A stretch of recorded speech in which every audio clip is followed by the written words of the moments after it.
હરિયાળી અને સુયોજિત નગરરચનાનું અદ્ભુત પ્રતીક એટલે ગુજરાતનું પાટનગર ગાંધીનગર।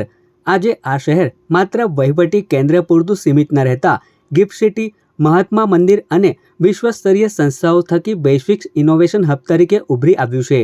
ગાંધીનગર માત્ર એક પાટનગર નથી, પરંતુ દીર્ઘદ્રષ્ટિ અને આધુનિક શહેરી આયોજનનું જીવંત ઉદાહરણ છે। 6 દાયકાથી વધુ સમયની આ સફરમાં પોતાની આગવી હરિયાળી અકબંધ રાખીને આ નગરે વૈશ્વિક સ્તરના સ્માર્ટ સિટી તરીકે મજબૂત ઓળખ સ્થાપિત કરી છે। બિલ્ડિંગ કન્સ્ટ્રક્શન અને અનેકવિધ પ્રવૃત્તિઓ ગાંધીનગરમાં ખીલવા લાગી। એક સમયે જ્યારે ગ્રીનરી એટલે કે લીલોતરીવાળું ગાંધીનગર હતું, એ હવે ધીરે ધીરે સિમેન્ટ કોન્ક્રીટના જંગલોમાં પરિવર્તિત થવા છતાં આજની તારીખમાં પણ હરિયાળીને પ્રેમ કરતા લોકો ગાંધીનગરમાં વસી રહ્યા છે। વર્ષ 1965માં પ્રખ્યાત આર્કિટેક્ટ H.K. મેવાડા અને પ્રકાશ M. આપ્ટેની પરિકલ્પનાથી ગાંધીનગરનું સેક્ટર ગ્રીડ મોડેલ તૈયાર થયું હતું, જેમાં દરેક સેક્ટરમાં રહેઠાણ, ઉદ્યાનો, શાળાઓ અને બજારોનું સંતુલિત માળખું ઘડવામાં આવ્યું।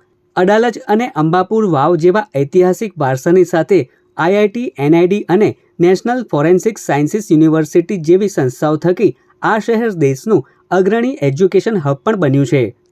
ગાંધીનગરની અંદર અલગ 2 થી 3 કોર્પોરેશનમાં નવા વિકાસ પણ વધતા ગયા। જૂના ઐતિહાસિક સ્થળો છે, અડાલજ છે, પછી અંબાપુરની વાવ છે, વાસણિયા મહાદેવ છે, રૂપાલનું મંદિર છે, એ પ્રકારે ઐતિહાસિક સ્થળોની પણ વિકાસ થવા માંડ્યો। અને શહેરની અંદર મોટી કોલેજ, યુનિવર્સિટી, આજે ગાંધીનગરની અંદર નાની મોટી લગભગ 15 થી 20 જેટલી યુનિવર્સિટીઓ છે। એના લીધે ગાંધીનગર પોતે ઇન્ડસ્ટ્રીયલ હબ અને સ્માર્ટ સિટીની સાથે એજ્યુકેશન હબ પણ થઈ ગયું છે। જો કે લગભગ 326 ચોરસ કિલોમીટરમાં વિસ્તરેલું ગાંધીનગર આજે સ્વચ્છતા, પહોળા માર્ગો અને હરિયાળા વાતાવરણ સાથે ગુજરાતના સુશાસનનું ગૌરવપૂર્ણ પ્રતીક બન્યું છે।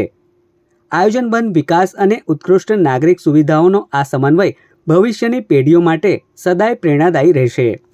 સૌ સાથે મળીને આપણા શહેરને હજુ પણ વધારે ગૌરવવંતું બનાવીએ, હરિયાળું શહેર બનાવીએ, શહેરને સ્વચ્છ રાખીએ અને દરેક નાગરિકને ગાંધીનગરમાં રહે છે તેનું એક ગૌરવ પ્રદાન કરીએ।